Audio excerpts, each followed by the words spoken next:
saya ingin menyampaikan satu, bahwa saudara Fadel tadi malam resmi memberikan kuasa terkait dengan laporan polisi adik saya artis NM di Polres Metro Jakarta Selatan. Laporan tersebut adalah dalam dugaan melakukan dan atau menyuruh melakukan aborsi. Yang kedua, dalam dugaan memaksa dan atau melakukan persetubuhan dan atau melakukan pencabulan dan kekerasan. Dua ini, betul? Yang kalian tahu dua kan? Betul ya? Nah, dua ini, saudara-saudara, ini bukan perkara yang ringan. Kalau dilaporkan saudara Fadel dalam dugaan melakukan pencabulan dan atau kekerasan terhadap anak di bawah umur, pertanyaannya, bagaimana cara membuktikannya? Ini bukan perkara yang ringan. Jadi kalau ada bahasa dari adik saya NM yang mengatakan, saya pastikan bahwa Fadel dan keluarganya akan masuk penjara, saya bingung. Karena menurut saya, yang berhak mengatakan dan menyatakan orang masuk penjara adalah hakim. Bukan aktor, bukan artis, bukan lawyer, bukan polisi, dan bukan jaksa.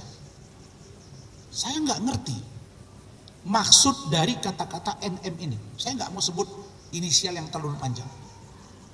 Kok NM seberani itu mengatakan? Apakah hukum sudah dia atur-atur? Saya pastikan, karena saya orang yang berkecimpung dan kalian semua tahu saya pendukung Polri dalam penegakan hukum, maka Polri, saya yakin lewat kesempatan ini Pak Kapolri, Pak Wakapolri, Pak Kabareskrim, Pak Irwasum, Pak Kadipropam, Kapolda Metro, Kapolres Jakarta Selatan, dan Kasat akan on the track dalam menjalankan proses hukum terhadap klien kami. Dan saya yakin itu tidak akan membelok. Jadi kalau ada sebutan bahwa ada dugaan menyuruh dan atau melakukan secara keras atau kekerasan untuk melakukan pencabulan, harus dapat dibuktikan melalui rekam medik yang komprehensif. Yang membuat saya bertanya-tanya, bagaimana caranya menguji itu?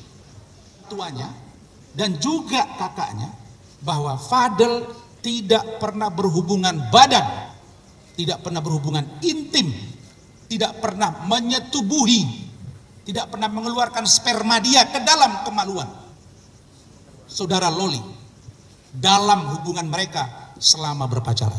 Benar? Nanti tegasin ya. Jelas. Yang kedua, kalau dikatakan bahwa dugaan menyuruh atau melakukan aborsi, pertanyaannya, di mana dilakukan aborsi itu? Di mana tempatnya? Siapa yang melakukannya? Apakah Loli sendiri atau ikut saudara Fadel, atau ada klinik yang ilegal yang melakukan itu, atau dokternya siapa? Jadi tidak bisa main sebut-sebut begitu saja. Walaupun dalam konteks penegakan hukum, pelaku dan yang menyuruh itu sama-sama kena. Artinya Loli juga masuk karena dia melakukan. Artinya Fadel juga masuk. Nah, poin yang kedua ini juga Fadel mengatakan tidak pernah menyuruh karena dia tidak pernah memasukkan, mohon maaf, zakarnya kalau bahasa Arab, kemaluannya kepada kemaluannya Loli. Tidak pernah. Maka kalau itu ada aborsi, siapa yang aborsi itu? Nah, yang ketiga, pendukung dari statement kami, bahwa menurut teori kesehatan, kebetulan anak saya dokter, saya tanya, bagaimana dengan memeriksa rahim seseorang?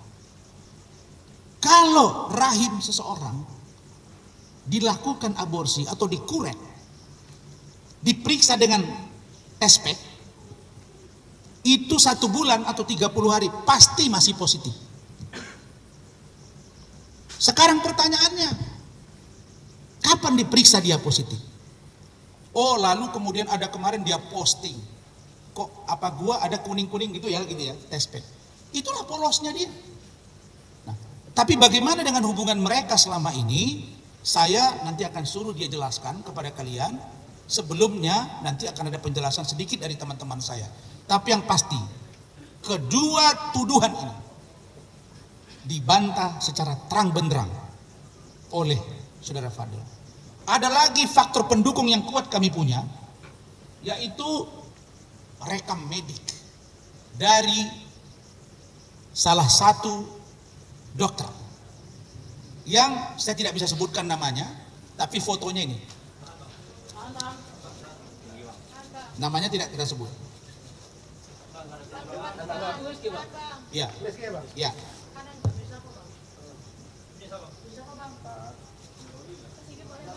Ya.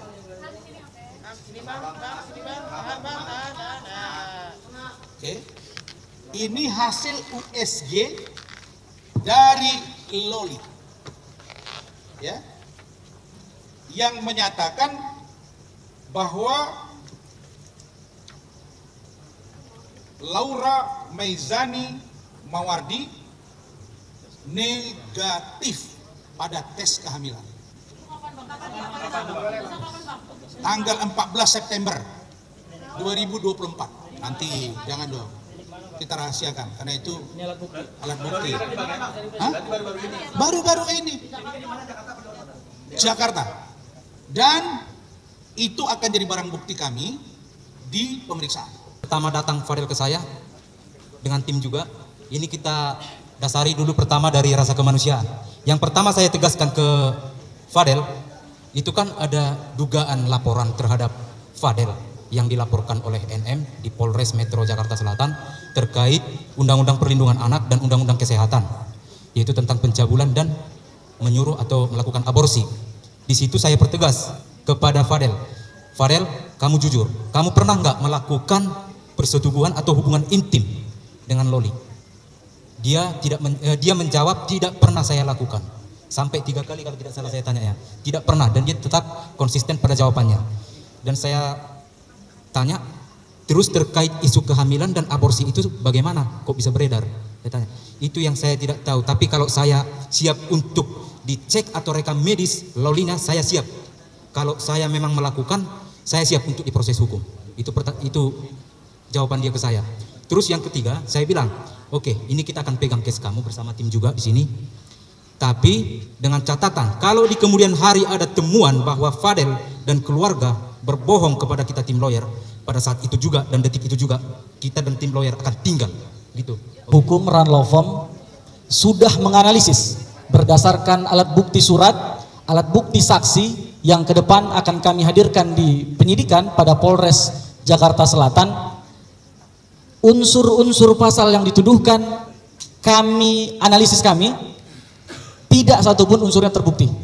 Dalam pasal 76D Undang-Undang Nomor 35 Tahun 2004, setidaknya ada 2 unsur yang harus dibuktikan oleh Polres Jakarta Selatan, haruslah dicantumkan sejak awal dalam pembuatan laporan polisinya gitu.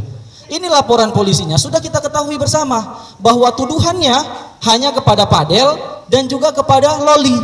Kemudian uang yang ditransfer itu dikembalikan, karena yang mengelola uang ini menurut sepengetahuan Fadel, pengakuan dari Loli adalah inisial C, dan uang itu mutar di situ, jadi bukan digunakan oleh dia. Nah, sebegitunya tekanan itu kepada Fadel, karena Fadel pun adalah public figure, dia juga tes, dia akan tanding juga ke Malaysia bulan depan. Dia punya followers juga 3 jutaan, jadi dia ada pekerjaan. Jadi kalau ada tuduhan dia memeras, mengambil duit, bayar uang kuliah, itu sama sekali tidak. Dan bahkan ketika Loli di Jakarta, dia sering juga makan pakai gunakan uang dia. Dan yang terakhir sebelum dijawab oleh dia pertanyaan kalian, bahwa Loli itu dijaga dengan baik oleh keluarga besar Pak Bajideh. Dalam hal ini orang tuanya Fadel, ibunya, bapaknya. Tadi malam mereka nangis cerita ke saya bahwa mereka prihatin. Tapi karena cinta yang luar biasa, kalau Fadel mencintai Loli, boleh-boleh saja.